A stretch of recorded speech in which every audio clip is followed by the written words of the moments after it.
நல்லவர்களுடைய விசாரணை அல்லாஹுடைய தூதர் அதனால் தான் சொன்னார்கள், நல்லவர்கள் பாவ மன்னிப்பு கேட்காத பாவங்களை அல்லாஹ் எண்ணுவான் மறுமையில். இதை செய்தாயா, இதை செய்தாயா, இதை செய்தாயா என்று அவன் கூனி குறுகும் போது அல்லாஹ் சொல்லுவான், அடியானை பயம் கொள்ளாதே, நீ பல பாவங்களை செய்த அல்லாஹ்விடத்திலே தௌபாவின் மூலமாக வந்திருக்கிறாய், இந்த நாளிலும் உன்னை மன்னிக்கிறேன், நான் மறைக்கிறேன் உன் பாவங்களை என்று.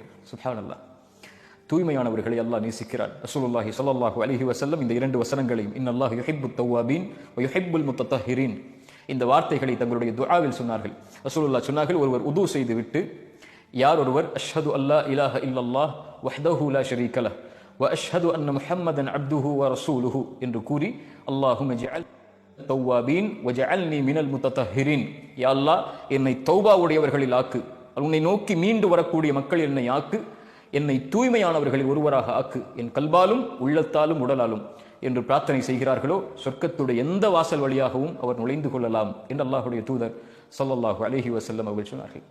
தூய்மையை அல்லாஹ் நேசிக்கிறான், தூய்மையானவர்களை அல்லாஹ் நேசிக்கிறான், உள்ளத்தில் தூய்மையானவர்களை அல்லாஹ் ரப்புல் ஆலமீன் மிக மிக நேசிக்கிறான். அல்லாஹ் அந்த நேசத்தை எம்முடைய பாவங்களுக்கு பிறகு எம் உள்ளத்தை தூய்மைப்படுத்திய நிலையில் அல்லாஹ் தரட்டும்.